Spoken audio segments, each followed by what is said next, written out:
Bem-vindos ao Euronews de noite.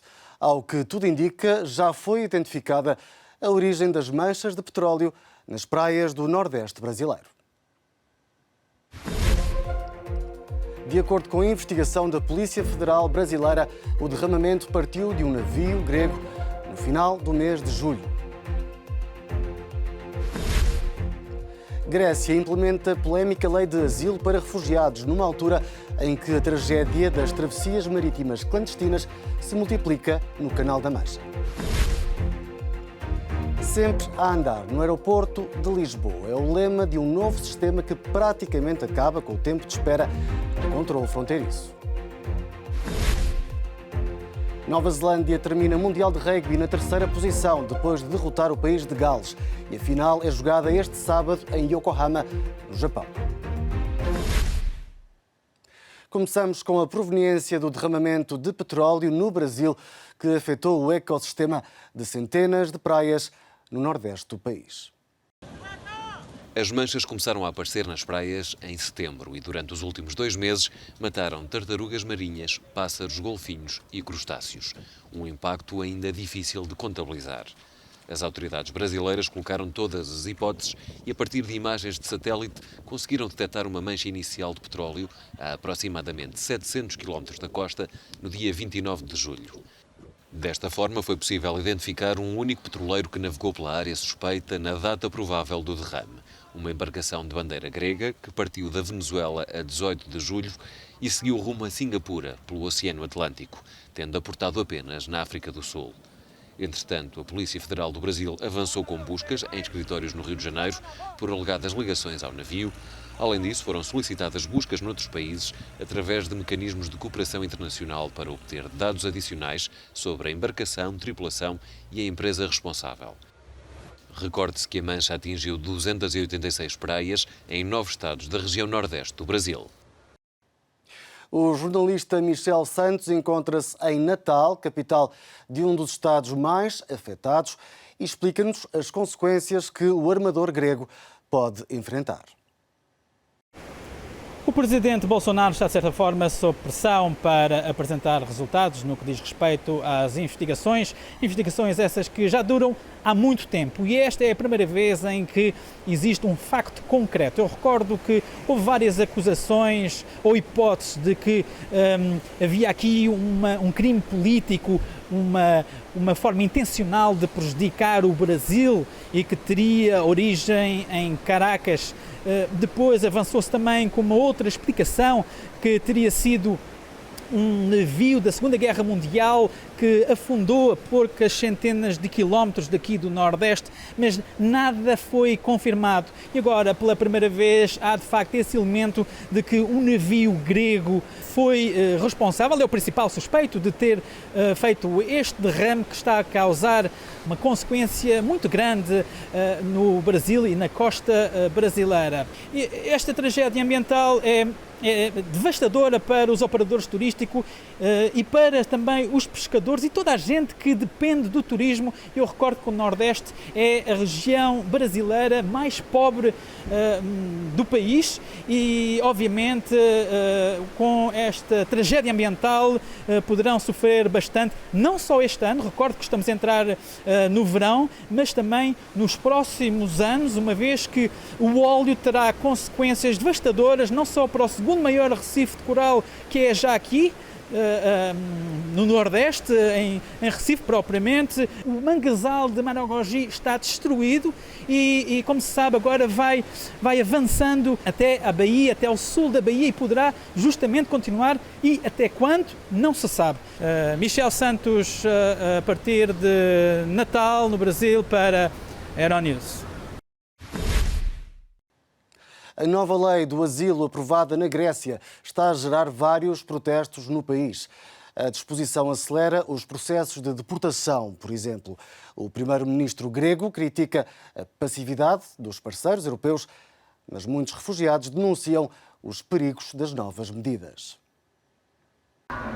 Na Grécia cresce a contestação contra a nova lei sobre o asilo, aprovada esta quinta-feira no Parlamento. Uma das principais críticas é o risco das autoridades gregas avaliarem superficialmente os pedidos de asilo.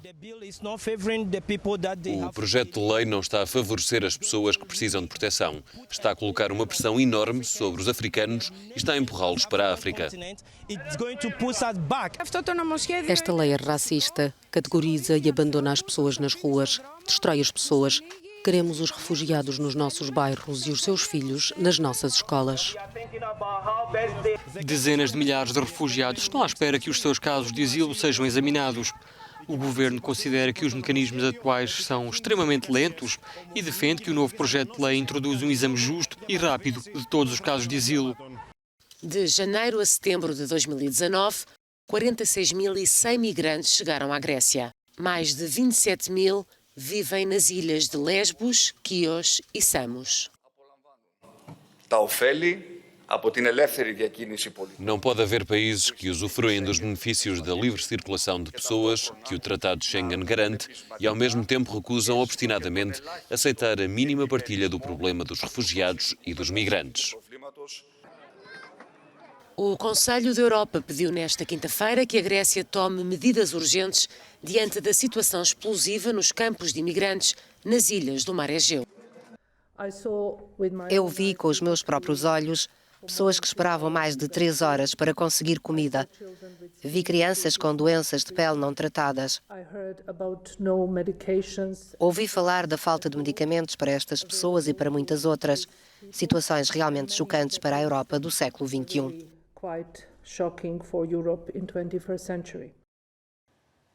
Não é só o sul da Europa que se debruça com a trágica realidade da travessia de migrantes via marítima. O Canal da Mancha, entre França e Inglaterra, tornou-se também num ponto de passagem clandestina com barcos e já surgiram registros de afogamentos. As imagens de migrantes no mar Mediterrâneo tornaram-se numa constante da atualidade. Mas o problema está longe de afetar apenas o sul da Europa. Também no norte de França, o tráfico de pessoas está a multiplicar-se. A família de Ebrahimi, um casal de curdos e 3 crianças, vem do Irão. Foi resgatada no Canal da Mancha. O destino, pelo qual pagaram 3.000 euros, era o Reino Unido. Pelo Canal da Mancha, 34 quilómetros separam França de Inglaterra. Nos últimos anos, as tentativas de o atravessar aumentaram, de 12 em 2017 para 71 em 2018. E só este ano, até à data da reportagem, já foram registadas 237 ocorrências. Quanto mais se afastam da costa, mais perigosas se tornam as condições. E o risco aumenta quando um cargueiro passa, porque gera ondas e turbulência, que metade das vezes fazem os barcos pequenos virar. Para travar a entrada ilegal de migrantes, o Reino Unido financiou com 7 milhões de euros o aumento de vigilância no norte de França. Equipas da polícia fazem agora a vistoria da zona costeira a pé ou com drones. Os traficantes têm barcos preparados muito perto das praias. Pela primeira vez, em outubro deste ano, 2 pessoas apareceram mortas na costa francesa na sequência de afogamento durante uma travessia. Estima-se que até então, mais de 1.400 migrantes tenham chegado de forma ilegal ao Reino Unido. Após semanas de conflito, a fronteira nordeste da Síria atravessa agora uma acalmia relativa. O território está a ser patrulhado por soldados turcos e russos. O presidente sírio diz que Moscovo conseguiu impor-se a Washington.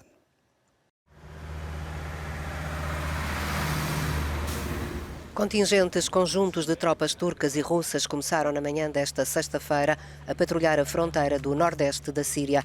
As operações de patrulha seguem-se ao acordo alcançado entre Moscou e Ankara, que pôs fim à ofensiva militar turca em território sírio. O presidente da Síria, Bashar al-Assad, disse numa entrevista: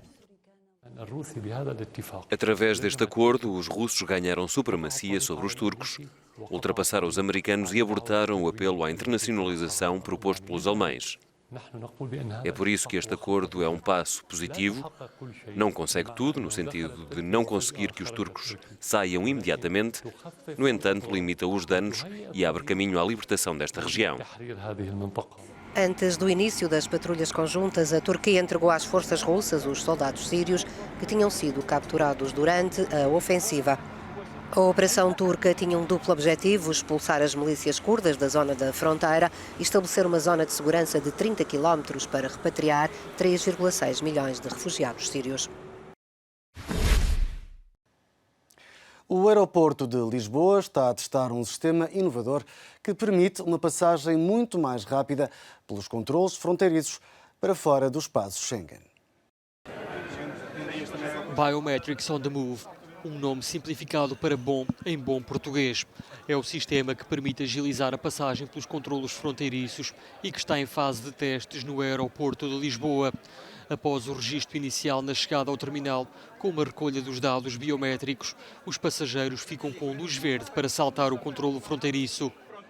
Há uma parte do controle de fronteira que é feito por computadores. Se este controle puder ser feito a priori, portanto, antes de o passageiro sequer chegar à fronteira, nós temos essa validação anteriormente, sabemos quem vai chegar àquele momento na fronteira, naquele dia, portanto, temos um controle maior, mais eficaz.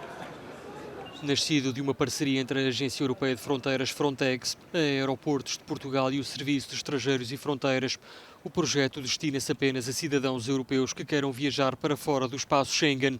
O lema do projeto é sempre a andar e depois de o ver em ação, não é difícil perceber porquê.